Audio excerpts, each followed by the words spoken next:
capsule on a test mission to fly around the moon. There will be no astronauts on the spacecraft during the test flight. Instead, 3 mannequins will be placed inside the crew capsule. They will be connected to a series of sensors designed to measure radiation and movements during the mission. During the trip, Orion is expected to travel 450,600 kilometers from Earth and thousands of kilometers beyond the moon. NASA said this will be farther than any spacecraft built for humans has ever traveled. The mission is expected to last 4 to 6 weeks.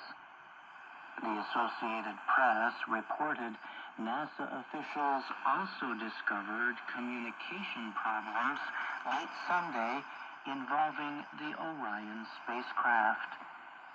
The problem was causing a delay in communication lines between launch controllers and Orion. Officials said that problem was solved by Monday morning. The main purpose of the SLS mission is to test the system for a future flight that will include actual astronauts. NASA has said that if everything goes well with Artemis 1, a trip involving astronauts could be launched as soon as 2024. SLS has been under development for more than 10 years. It has experienced a series of costly production delays. I'm Brian Lynn.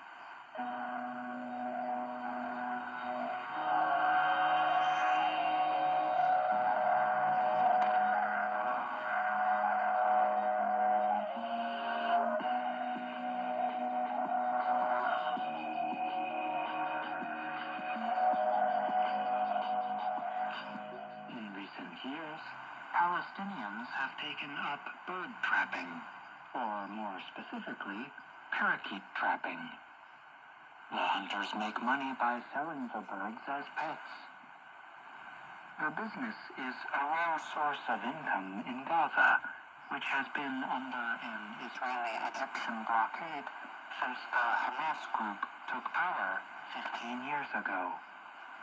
The ring-necked parakeet is an invasive species of tropical bird that has spread in Israel and the Palestinian territories. The bright green birds with red beaks were most likely first brought to the area as pets. In Gaza, they are popular as caged songbirds. Khalid al-Najjar is a trapper and father of 2 children. Al-Najjar said of the parakeet, "It's a beautiful bird, and everyone loves it. I catch them to make a living and feed my children." The birds live on Israeli farms, but when workers come into the fields, the birds fly over the border fence into Gaza. The Palestinian trappers on the other side of the fence catch them in nets and other traps. The job can be dangerous. Israel has established a 300-meter area called a buffer zone along the fence. Israeli forces closely watch the border for possible Palestinian invaders. Israel and Hamas have fought 4 wars and several smaller battles over the years. Earlier this month, Gaza was the site of 3 days of heavy fighting between Israel and forces of the Islamic Jihad group. Last year, Israeli forces shot and killed a bird trapper. Palestinian rights groups say Israelis have shot at several other trappers also. Once trappers capture the birds, they return to Gaza's crowded cities, where they sell the parakeets to pet stores. Al-Najjar says he gets around $10 for 2 parakeets. At some pet stores in Gaza, a pair can resell for 2 times as much. There are few rules governing the bird trade in Gaza, where unemployment is around 50%. Bird trapping has severely reduced the local population of swallows and quail, as well as native species like goldfinches. By trapping the parakeets, the hunters might be doing the area a favor. The population of invasive parakeets and mynas, a bird of the starling family, has exploded over the past 15 years. The growth of invasive species has added to a drop in the populations of local species, like the house sparrow and the white-spectacled bulbul. In 2019, Israeli researchers published a study that examined data on bird populations. They found that 75% of the most common species in the country experienced population drop in the 15 years before. During the same time, the study showed populations of invasive bird species grew at rates as high as 800%. Abdel Fattah Abdurabu of the Islamic University of Gaza said the parakeets threaten native birds like hoopoes because they take over their nesting areas. The parakeets can also be a pest to farmers by eating grapes and figs, he said. For the trappers, and a smaller group of people who catch birds for fun, the activity is a way to pass the time. The blockade limits movement into and out of Gaza, which is home to more than 2 million Palestinians. Israel says the closures are needed to contain Hamas. Palestinians and human rights groups view it as a form of collective punishment. There is no work, and there is nothing to fill my time other than hunting, An-Najjar said. In the morning, my children ask me, "Where are you going?" I tell them to hunt. Pray for me and thank God, who responds to their prayers and provides a living for me. I'm John Russell.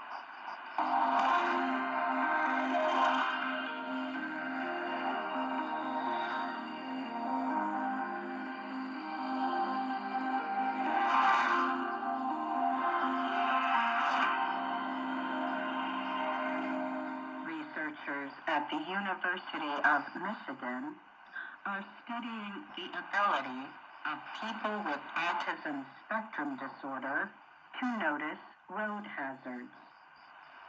The scientists plan to use their findings to help young automobile drivers improve their driving skills. The effort will be the second part of a project supported by Ford Motor Company. The project includes the University in Ann Arbor, as well as a local driving school. The first part of the study included tests with driving simulation programs. The researchers found that students with autism spectrum disorder detected fewer hazards than those without the disorder. But lead researcher Elise Hodges said that some extra work behind the wheel helped the students drive more safely. Those folks that underwent training improved in 2/3 of hazards in the simulated drive, said Hodges. She is a clinical associate professor in the University of Michigan's neuropsychology program. Tate Elwood-Malusky is among those who plan to return for part 2 of the study. He is 23 years old and from Ann Arbor. He was identified as having autism spectrum disorder when he was 3 years old. I do want to be able to drive and get places where I want to go, Elwood-Malusky said. His mother, Debbie Malusky, helped bring together the partners to make the study happen. Malusky had been growing more concerned about her son's future with no driver's license. She worried especially about what that would mean after she and his father died. So Maluski, a sustainability expert at Ford, spoke with her boss in 2018. She asked her boss, would you support a program to help autistic spectrum kids to learn how to drive? And he immediately said, yes, Maluski said. Ann Arbor Academy, a school for students with learning and social differences, hosted driving lessons. Hodges designed the simulated drive and oversaw the study. Ford financed the research. The goal, in part, was to provide a chance for those with autism spectrum disorder to improve their driving skills. Many of them would like to drive, but getting from wanting to drive and being able to drive are two different things, Hodges said. The first part of the study found that in addition to lower hazard detection, students with autism were more likely to slow down and stop short in front of stop signs. Hodges said programs like this can go a long way toward helping those with autism overcome their doubts, Debbie Maluski said. If we can just free them to think they can do anything, I really think they can, she said. They need support. We should support them. Hodges said she hopes similar programs appear elsewhere. I would hope that parents would learn that their teens or young adults who have ASD actually may be able to drive successfully, she said. And there may be some tools out there that they may not have been aware of. Hodges said the second part of the study is expected to start in a month or two. I'm Judy Whelan.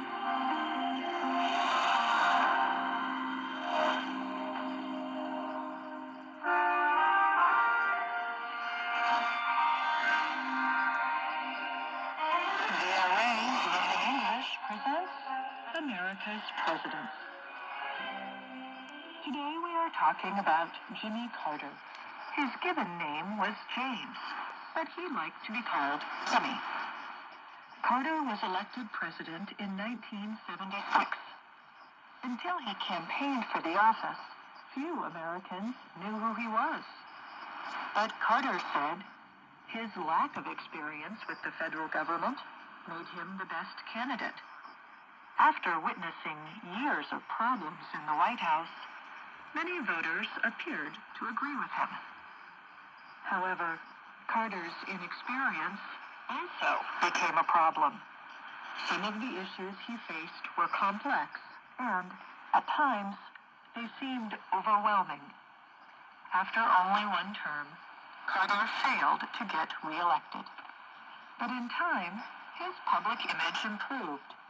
His years after leaving the White House are generally considered more successful than his time in office.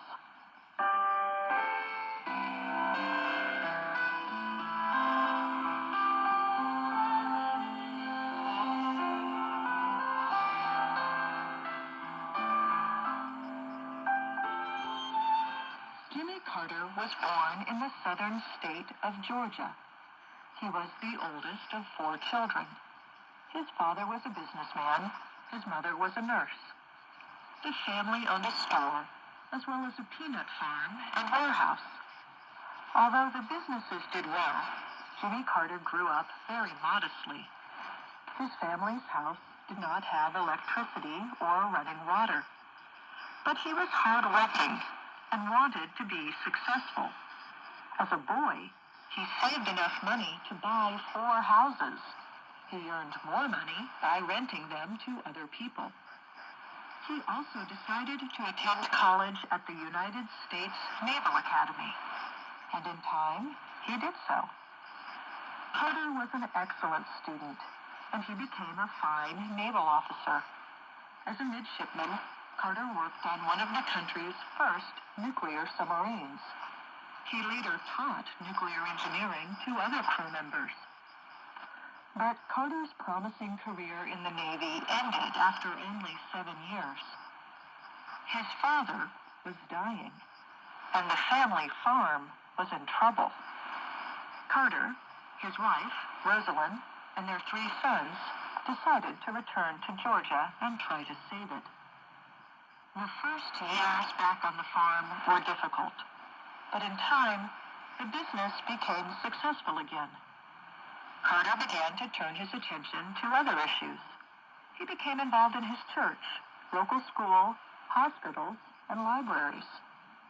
When he had a chance to compete for a position in the state senate, he took it. As a politician, Carter developed an image as an independent thinker who tried to save the government money. He also acted and spoke strongly against racial discrimination. In Georgia at the time, many voters did not agree with Carter's support of racial equality. In 1966, even his own Democratic Party did not choose him to be its candidate to represent Georgia in the U.S. Senate. So Carter began campaigning for the office of state governor instead. In 1970, he was elected. As Georgia's governor, Carter was known as a social and political reformer. However, historian Robert Strong notes that Carter did not always work well with others in his party. Strong teaches at Washington and Lee University in Lexington, Virginia. He writes that some Georgia lawmakers believed Carter was arrogant. He could appear to think he was morally right, and they were morally wrong. Carter's difficulty in getting along with other officials proved to be one of the problems he would later face.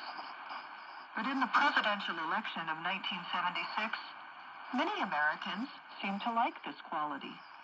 The little-known governor from Georgia defeated the sitting president, Gerald Ford. Carter won, in part, by saying that he was different than other politicians.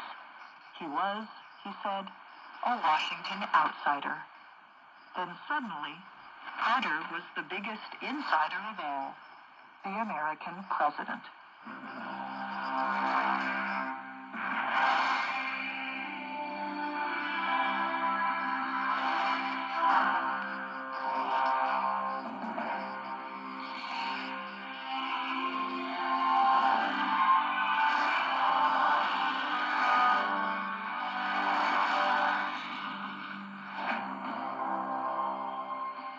One of the things Carter wanted to do was change the image of the president. Earlier leaders, such as Richard Nixon and Lyndon Johnson, had increased the power of the presidency. Nixon had also been shown to be dishonest and resigned from office. Carter promised never to lie to the American people, and on the day of his swearing in as president, he purposefully tried to keep things simple. He walked to the White House from the U.S. Capitol building instead of riding in the back of an automobile. His wife wore clothes that she had worn in public before. The National First Ladies Library notes that her choice of clothing sent a message of an old American value of thrift, or respecting money, and not spending it needlessly. What she wore was meaningful because the country was going through difficult economic times. The Carters wanted to show that the new government would work to cut costs. They also wanted to show that they were there to help the American people, not enjoy the powers of the White House. But in the end, the Carter administration received poor ratings in surveys of public opinion. President Carter had trouble dealing with U.S. lawmakers, even when his party was in control of Congress. One result was that Carter could not advance many of his ideas for legislation. He appeared ineffective. Many historians point out that, in fact, Carter had a number of successes. He helped reduce the country's dependence on foreign oil. He took steps to make the federal government more efficient, and to improve the environment. He appointed a number of women and racial minorities to top government jobs, an important move at a time when many were pressing for women's rights and civil rights. And in many cases, Carter supported human rights causes, both in the United States and around the world. But the public generally did not see Carter for his successes. Instead, many Americans blamed him for the country's economic problems. Some also disliked the way he spoke to them. In one speech, Carter blamed the country's troubles on what he called a crisis of confidence. Some listeners were offended. He also decided that the U.S. would not attend the 1980 Olympic Games in Moscow. The move was meant to punish the Soviet Union for its involvement in Afghanistan. But many Americans believed that the move mostly hurt young American Olympians. The administration also faced other problems. The president was never accused of wrongdoing, but other high-level officials were. So was the president's brother, Billy. As a result, Jimmy Carter's public image for honesty suffered. Then came the Iran hostage crisis.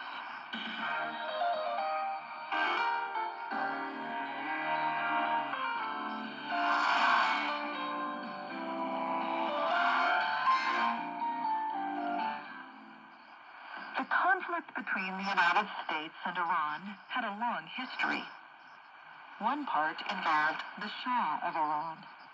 The U.S. government had supported his rise to power, partly because American interests wanted to control Iran's oil.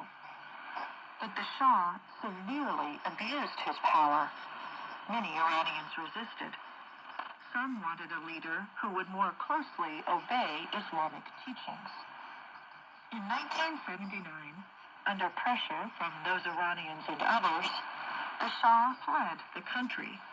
By now, he was suffering from cancer. So, as a humanitarian act, President Carter permitted the Shah to come to the United States for medical treatment. The move made Iranians angry. In protest, a group of students seized the U.S. Embassy in Tehran, the capital of Iran.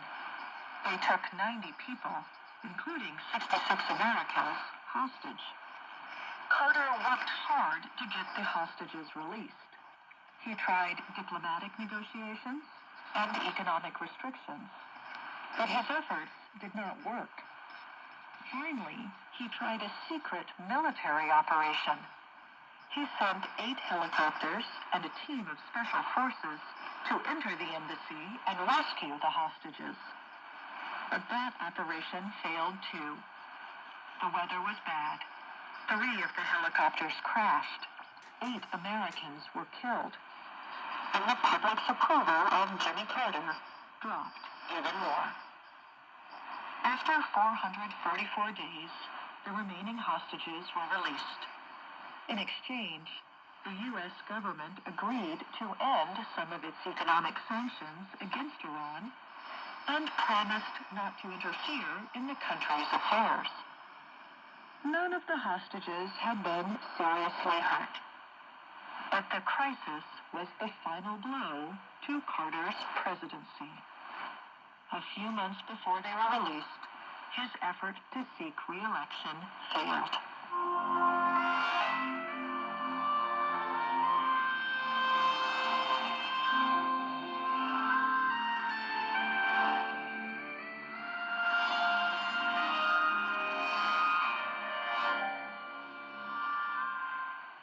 As president, Carter did not meet the high expectations he had set for himself, and he faced some unusually difficult situations. His presidency also suffered from his problems communicating effectively with Congress, the media, and the American people. But his 4 years as president did leave several marks on the office. For one, he showed that the U.S. president could help other nations and sides resolve their disputes. Carter's best-known success as president was his help negotiating the Camp David Accords.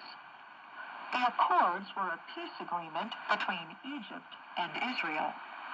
Carter led the talks at Camp David in Maryland. Carter's efforts to protect human rights overseas also influenced the foreign policy of later presidents. In time, his work as a defender of human rights has become his most important legacy.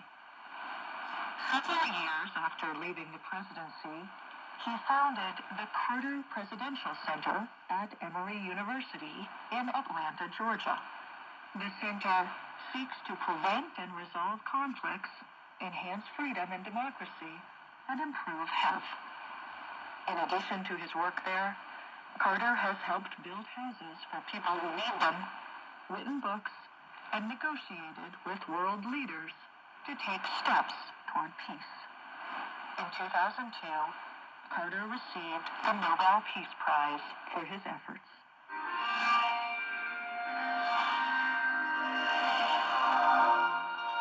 I'm Kelly Jean Kelly.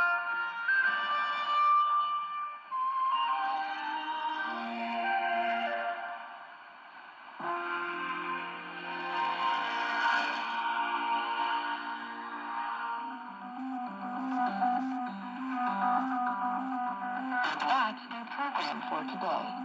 Join us again tomorrow to keep learning English through stories from around the world.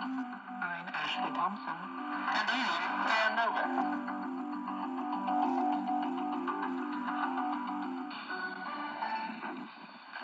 This is VOA News, reporting via remote.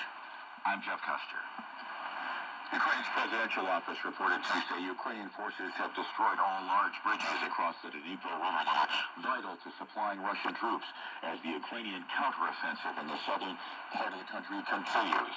Reports say Ukraine has used sophisticated Western-supplied weapons to hit Russian ammunition dumps, in particular targeted bridges across the Dnipro River.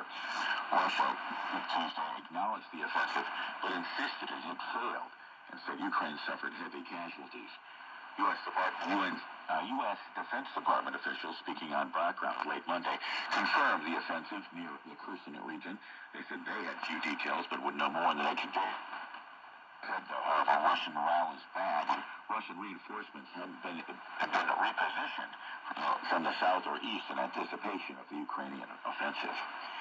Meanwhile, European Union Foreign Affairs Chief Joseph Borrell said Tuesday EU defense ministers meeting in Prague have agreed to start the work necessary for setting up an EU military assistance mission for Ukraine.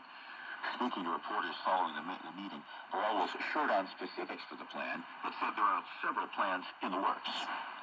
But the needs are enormous, and we need to ensure the coherence of these efforts. And I can say that all member states agree clearly on that and on launching the work necessary to define the parameters for the EU military assistance mission for Ukraine. Meanwhile, the team of 14 experts from the International Atomic Energy Agency departed their hotel Tuesday in Ukraine's capital, Kyiv, ahead of their scheduled visit to inspect the Russian-occupied Zaporizhzhia nuclear power plant in southeastern Ukraine. This is VOA News. The Western Pacific Regional Director for the World Health Organization, accused of creating a toxic work atmosphere, has been placed on administrative leave. Associated Press correspondent Jennifer King has details. Email WHO Director General Dr. Tedros Ghebreyesus told staff that the director in the Western Pacific, Dr. Takeshi Kasai, will be on administrative leave for an indefinite period, and a Deputy Director General will be taking over in Manila. This comes months after an Associated Press investigation revealed that more than 30 staffers had accused Kasai of abusive and unethical behavior. He has denied the misconduct claims, but two senior officials say internal investigators have substantiated some of them. Documents and recordings showed Kasai made racist remarks and blamed the rise of COVID-19 in some countries on their, quote, lack of capacity due to inferior culture, race, and socioeconomic level, unquote. Several staffers also alleged he improperly shared sensitive vaccine information and that he was manipulating his own investigation, ordering senior managers to destroy incriminating documents. I'm Jennifer King. Russian prosecutors are seeking a 24-year prison sentence in the trial of a former journalist in Moscow Tuesday. Many Russian journalists and human rights activists have pushed for Safanov's release, and some have alleged that the authorities may have wanted to take revenge for his reporting that exposed Russian military incidents and shady arms dealers. U.S. politics, Biden, Pennsylvania. U.S. President Joe Biden is making a political visit to the eastern central U.S. swing state of Pennsylvania Tuesday, where he is expected to push for a new ban on assault-style weapons and other crime prevention measures. The trip Tuesday comes as Democrats and Republicans look for leverage on law enforcement issues ahead of the midterm elections in November. Speaking to reporters Monday, White House Press Secretary Karine Jean-Pierre said President Biden will again...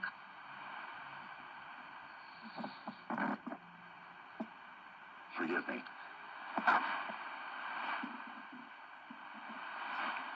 The first ship carried grain from Ukraine for people in the hungriest parts of the world has docked at the Horn of Africa port of Djibouti on Tuesday.